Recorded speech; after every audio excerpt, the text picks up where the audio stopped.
The fluorescent lights of Massachusetts General Hospital burned harsh against Lilac Bennett's eyelids as consciousness slowly returned. Everything felt distant and muffled, as if she were underwater. Pain radiated from her left side, ribs definitely broken. Her head throbbed with each heartbeat. She tried to remember. The car, the intersection, the SUV running the red light. Metal crunching. Glass shattering. Then nothing. How much longer do I have to stay here? A familiar voice cut through her fog. Ethan, her husband. Lilac's eyes fluttered but didn't fully open. The anesthesia still had her in its grip, keeping her body paralyzed even as her mind began to surface. Mr. Crawford, your wife just came out of surgery 2 hours ago, a female voice replied. Rosa, the nurse who'd been kind during pre-op. She needs monitoring. The internal injuries were severe. Right, of course. Ethan's tone was carefully modulated, the voice he used for investors and board meetings. I'll just step out to make some calls. Work doesn't stop, even for emergencies.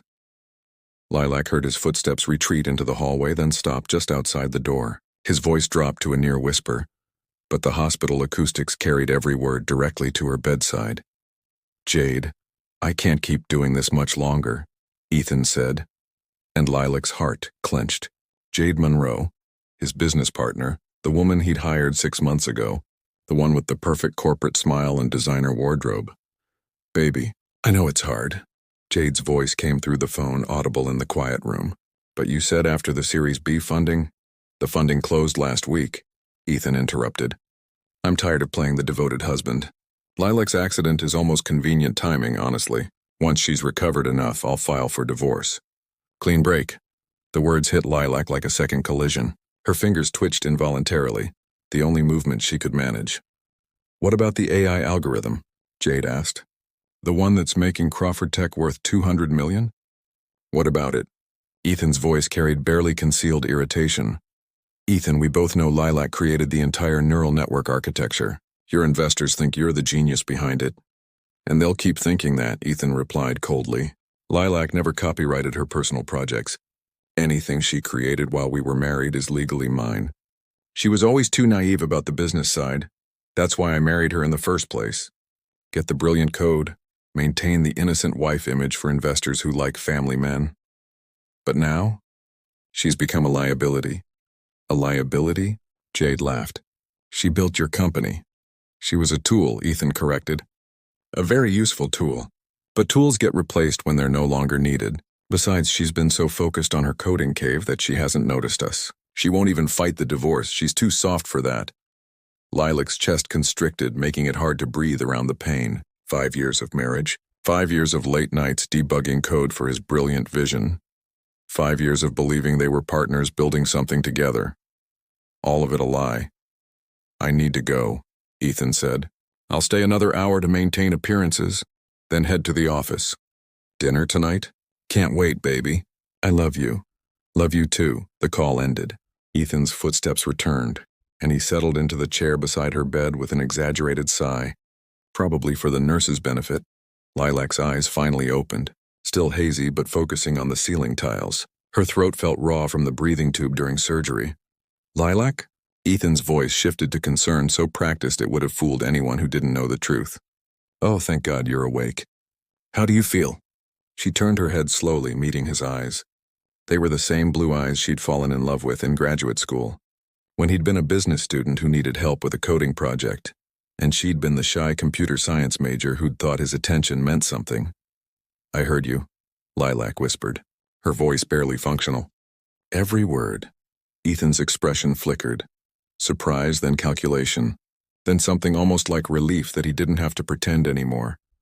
Then this will be easier than I thought, he said, dropping the concerned husband act entirely. His voice became businesslike, detached. Look, Lilac, we both know this marriage ran its course. You gave me what I needed, the algorithm, the credibility with tech investors who trust married founders more than single ones. But I need someone who can navigate boardrooms and investor meetings, not someone who panics at networking events. I built everything, Lilac said, pain and fury making her voice stronger. Every line of code that's making you rich. The neural network architecture that VCs are calling revolutionary, that's mine. Was yours, Ethan corrected. California is a community property state. Everything created during our marriage belongs equally to both spouses. My lawyers made sure of that when we got married. You remember signing that paperwork, right? You were so trusting, Lilac did remember. The prenup he'd said was just a formality, standard for anyone starting a business. She'd signed without reading carefully, too in love to imagine he'd weaponize it. You planned this from the beginning, she realized. I planned to build a successful company, Ethan said with a shrug. You were essential to that plan. Now the plan requires different assets. Jade understands the venture capital world. She has connections I need for international expansion. You're brilliant with code, Lilac, but you're terrible with people. That purple-tinged skin doesn't help. Either investors find it distracting, the sheer casual cruelty of mentioning her appearance, the genetic quirk. She'd always been self-conscious. About made something crack inside Lilac's chest. So that's it? She asked. 5 years and I'm just discarded? I'll be generous with the settlement, Ethan offered, as if that made everything acceptable. You can keep the condo and I'll give you enough to live comfortably while you find another job. Though honestly, without my company's reputation backing you, good luck getting hired at a top firm. Everyone knows you as Ethan Crawford's quiet wife, not as an engineer in your own right. He stood, adjusting his expensive suit jacket. I'll have my lawyer draw up the papers. Don't make this difficult, Lilac. You'll only embarrass yourself. Ethan walked toward the door, pausing briefly. For what it's worth, you were a good wife. Just not the right one for where I'm going. Then he left. Rosa entered moments later, finding Lilac with tears streaming down her face. Tears that caught the light strangely, seeming to shimmer with an purple iridescence. Oh, honey, Rosa said gently, checking the monitors. Your vitals are spiking. What happened?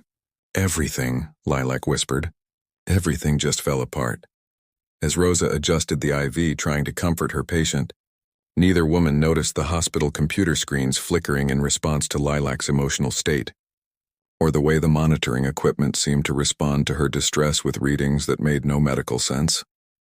Something was awakening inside Lilac Bennett, something that had been dormant her entire life, waiting for a catalyst strong enough to break through. That catalyst had just walked out of her hospital room, leaving her broken and alone. But what Ethan Crawford didn't realize was that breaking Lilac Bennett would prove to be the worst mistake of his life. The hospital kept Lilac for 5 days, longer than typical for her injuries, but the doctors were puzzled by anomalies in her blood work and the inexplicably rapid healing of her internal injuries. What should have taken weeks was happening in days. Rosa checked on her frequently, more friend than nurse by the second day. She'd witnessed Ethan's cold departure and hadn't seen him return once. No visitors? Rosa asked on the third morning, adjusting Lilac's pillows. I told them I didn't want any, Lilac replied quietly. It was partially true. She'd ignored calls from mutual friends, people who were really Ethan's friends who saw her as an accessory. But the isolation still hurt. What Lilac didn't mention was the increasingly strange experiences happening when she was alone. The hospital room's television changed channels without her touching the remote, always landing on tech news. Her phone unlocked itself and opened coding applications she hadn't accessed in months. Most disturbing, when she closed her eyes, she could sense the hospital's entire computer network, a vast web of interconnected systems that somehow felt tangible, as if she could reach out and touch the data flowing through them. She was either losing her mind, or something impossible was happening.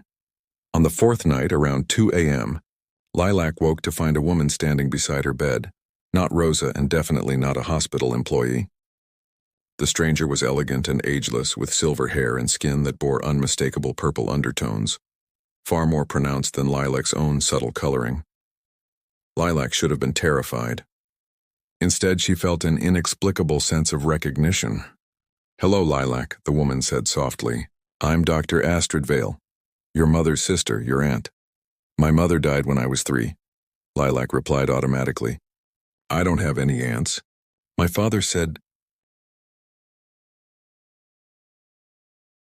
Your father said what he was told to say to protect you. Astrid settled into the visitor's chair with fluid grace. Your mother was my sister, and her death wasn't the accident you were told about. She died protecting you from those who would have exploited what you are, what I am. Lilac's heart rate monitor began beeping faster. Astrid glanced at the machine and it immediately quieted. the reading stabilizing despite Lilac's racing pulse. You felt that, didn't you? The way the machine responded to my intention rather than your actual vitals? Lilac nodded slowly. That's because we're Syntherian, Astrid explained. A species from a world you'd call Kepler 442b. We don't just use technology, we interface with it directly. Our consciousness can merge with digital systems, manipulate code at the quantum level, even manifest software as physical constructs. That's impossible, Lilac whispered. But even as she said it, she felt the truth resonating through her bones. Is it? Haven't you always understood code in ways your professors couldn't explain? Haven't you built algorithms that shouldn't work according to conventional computer science but somehow do? Haven't you felt like you were communicating with machines rather than simply programming them? Every word struck home. Lilac had always attributed her abilities to natural talent and hard work. But Astrid was right. Her relationship with technology had never been quite normal. Why now? Lilac asked.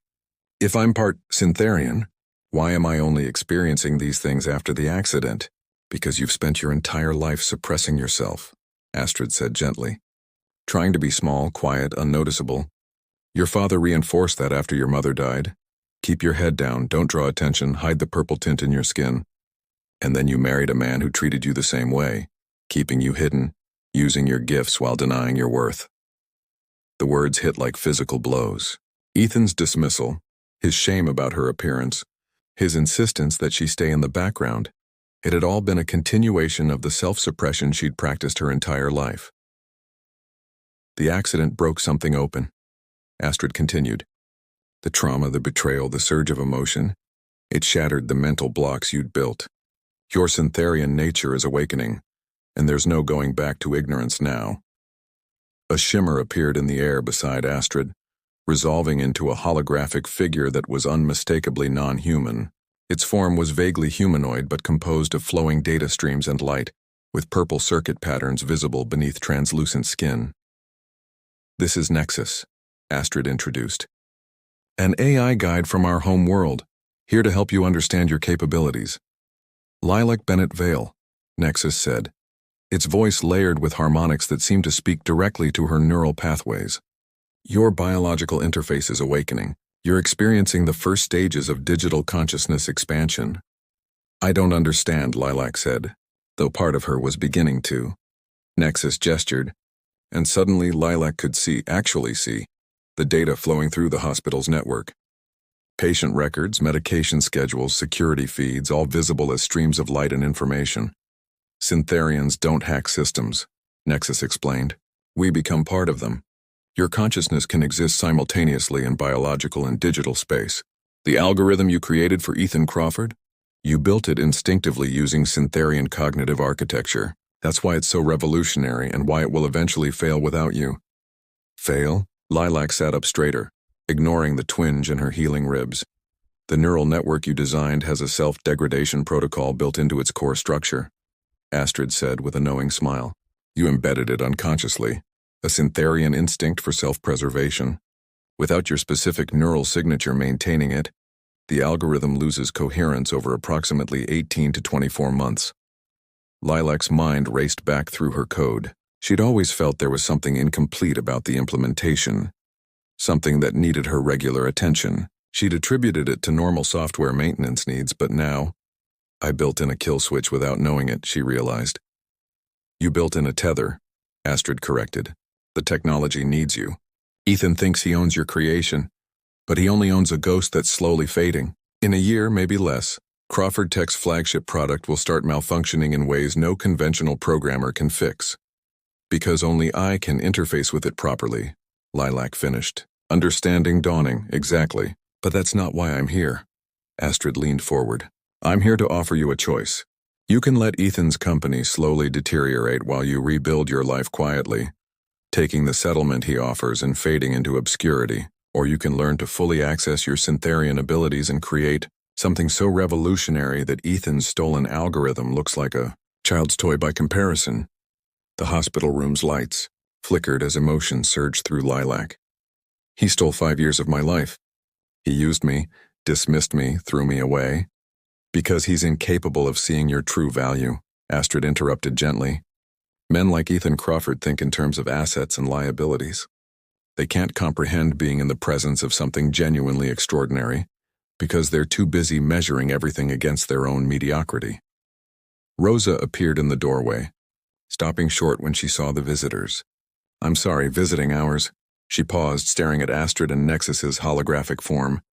"What the hell?" "Rosa," Lilac said quickly. "I know this looks insane, but I can explain." "You're not entirely human," Rosa said flatly, surprising everyone. She closed the door behind her. "I've been a nurse for 15 years. I know when blood work doesn't make sense. I know when injuries heal impossibly fast. And I know when to keep my mouth shut about anomalies in patient files." She approached the bed, studying Astrid and Nexus with more curiosity than fear. "So, what are we talking about here? Genetic modification? Alien DNA?" "The latter," Astrid confirmed. "And you're taking this remarkably well." "I watch a lot of sci-fi," Rosa replied with a shrug. Then, more seriously, "Also, I heard what that bastard husband said to Lilac. If there's any justice in the universe, she should get to show him exactly what he threw away. So what's the plan?" Lilac looked at the three figures around her bed, an alien aunt she'd never known existed, an AI guide from another world, and a nurse who'd shown her more kindness in 5 days than her husband had in 5 years. "The plan," Lilac said slowly, feeling power beginning to hum through her veins, "is to stop hiding. Ethan wanted me invisible because my gifts made him uncomfortable. My father wanted me invisible for safety. I've spent my whole life being small and quiet and grateful for whatever scraps of recognition people threw my way." Her eyes began to glow with purple light, and the hospital computers responded, screens displaying cascading code that rewrote itself in real time. "I'm done being invisible," Lilac continued, her voice gaining strength. "I'm going to learn everything I can about what I am. I'm going to create technology that makes Ethan's stolen algorithm look primitive, and I'm going to build an empire so successful that he spends the rest of his career defined by the moment he failed to recognize my worth."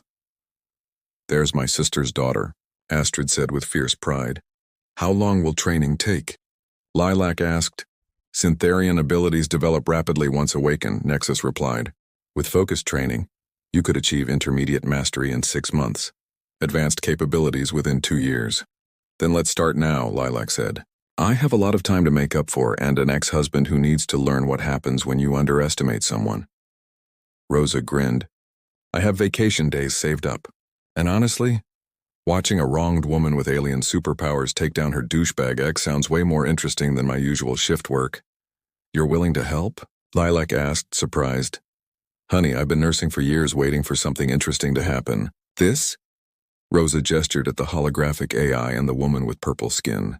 "This is the most interesting thing I've ever seen. Count me in." Astrid stood preparing to leave. "I'll return tomorrow with training protocols.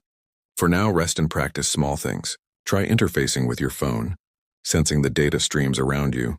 Nexus will remain here in passive mode to monitor your development." As Astrid faded from view, literally dematerializing in a shimmer of light, Rosa muttered, "Okay, that's going to take some getting used to." Lilac looked at her hands, watching purple light dance beneath her skin like circuitry. 5 days ago, she'd been Lilac Bennett, the quiet wife who built brilliant code and received no credit. The invisible woman who made her husband successful while remaining in the shadows. That woman was gone. In her place was Lilac Vale, half Syntherian with abilities that could reshape the technology industry, and a burning need to prove that the woman Ethan Crawford had discarded was actually the most valuable thing he'd ever had. He'd called her a liability. Soon, he'd realize she was his biggest threat. 28 months after leaving the hospital, Lilac Vale stood before floor-to-ceiling windows in her downtown Boston office, watching the city pulse with digital life invisible to normal human vision. To her enhanced Syntherian senses, the metropolis was a living network. Data streams flowing through fiber-optic cables, wireless signals creating webs of connectivity, every device a node she could sense and, if necessary, access. "The board meeting starts in 5. Rosa's voice came through the intercom. She'd left nursing entirely to become Lilac's chief operations officer, a decision neither of them regretted. "Coming," Lilac replied, smoothing her tailored suit, deep purple naturally. She'd stopped hiding her distinctive coloring and instead made it her signature. Tech magazines called her the Violet, visionary. Business publications described her as enigmatically brilliant. Nobody suspected the full truth of what she was, Vale. Innovations occupied 3 floors of prime real estate in Boston's Seaport District. The company had exploded onto the tech scene 18 months ago with SynthOS, an operating system so intuitive, so adaptive, that it seemed almost alive. Because in a sense it was. Lilac had built it using full Syntherian consciousness integration, creating software that could learn, evolve, and interface with users' intentions rather than just their inputs. It was technology a decade ahead of anything else on the market, and every major tech company wanted to license it. "How's the acquisition looking?" Lilac asked as Rosa fell into step beside her. "Sterling Technologies is eager. Marcus Chen himself has called 3 times this week wanting to discuss partnership terms." Marcus Chen, the billionaire founder of Sterling Tech, known for being one of the few ethical players in the venture capital world. He'd been pursuing Vale Innovations for months, not aggressively, but with genuine interest in the technology and, Lilac suspected, in her. "Set up dinner," Lilac decided, "somewhere quiet where we can actually talk business." They entered the boardroom where her executive team waited. The meeting covered expansion plans, new product launches, and the increasingly aggressive acquisition, attempts from competitors desperate to understand how Vale Innovations consistently released technology. That seemed impossible. What they didn't know was that half of Lilac's development team worked remotely from positions they'd never specified because they were Syntherians, working from ships in orbit or settlements on Mars, contributing innovations that Earthbound technology couldn't yet achieve. After the meeting, Lilac returned to her private office and activated her secure communication system. Nexus materialized in holographic form, the AI's data stream appearance now familiar and comforting. "Status report on Crawford Tech?" Lilac asked. "The degradation is accelerating," Nexus replied, displaying analytics that showed the neural network's deteriorating performance. "Ethan Crawford has hired 7 different programming teams to fix the issues. None have succeeded because they're trying to repair technology they fundamentally don't understand." Lilac pulled up news articles about Crawford Tech. Once valued at $200 million, the company was now struggling. Their flagship AI product, her stolen algorithm, was experiencing cascading failures. Customer complaints were mounting. Investors were nervous. "He must be panicking," Rosa observed, reading over Lilac's shoulder. "He's desperate," Nexus confirmed. 3 weeks ago, Crawford Tech attempted to hire consultants from Vale Innovations. "Ethan still doesn't realize you're El Vale." Lilac smiled coldly. "Of course he doesn't. He never paid enough attention to know my mother's maiden name was Vale. And El Vale, with purple-tinged skin, operating in the tech world. He probably thinks it's a coincidence." "There's more," Nexus added. "Crawford Tech has secured a presentation slot at Tech Summit Global next month. Ethan is billing it as unveiling revolutionary updates to the AI system. My analysis suggests he's planning to present minor cosmetic changes and hope his reputation carries him through." "Tech Summit Global," Lilac repeated slowly. "The conference was the most prestigious in the industry. Who else is presenting?" "You are," Rosa said with a grin. "They offered you the keynote slot 3 months ago. You're scheduled to present 2 hours before Ethan's session." Perfect symmetry, Lilac thought. She'd spent years hidden in Ethan's shadow while he claimed credit for her work. Now she would stand in front of the entire tech world and demonstrate capabilities that would make his stolen algorithm look like a calculator next to a supercomputer. "Accept the keynote," Lilac decided. "And Rosa, make sure registration includes my full name, Lilac Vale. Not just El Vale, I want it on all the promotional materials." "You want him to see it beforehand?" "No," Lilac said thoughtfully. "Ethan never reads promotional materials carefully. He'll glance at the schedule, see El Vale, and think nothing of it. The name Lilac won't register until I'm standing on that stage." Over the following weeks, Lilac prepared a presentation that would push the boundaries of what she could reveal without exposing Syntherian existence. She'd demonstrate adaptive AI that responded to human thought patterns, display holographic interfaces that seemed to materialize from thin air, and showcase quantum computing applications that conventional technology shouldn't be able to achieve. Marcus Chen's dinner invitation provided a welcome distraction. They met at a discreet restaurant in Cambridge, and Lilac was struck by how different he was from Ethan. Where her ex-husband had been polished but hollow, Marcus was genuinely passionate about technology and its potential to improve lives. "I've been following your work for 2 years," Marcus said over appetizers. "Synthos alone has revolutionized how we think about human-computer interaction. But it's your approach that fascinates me. You don't just build technology, you build experiences." "Technology should serve humanity, not the other way around," Lilac replied. "Too many developers create products that force users to adapt to machine logic. I prefer building systems that adapt to human needs. See, that's what I mean." Marcus leaned forward, his enthusiasm genuine.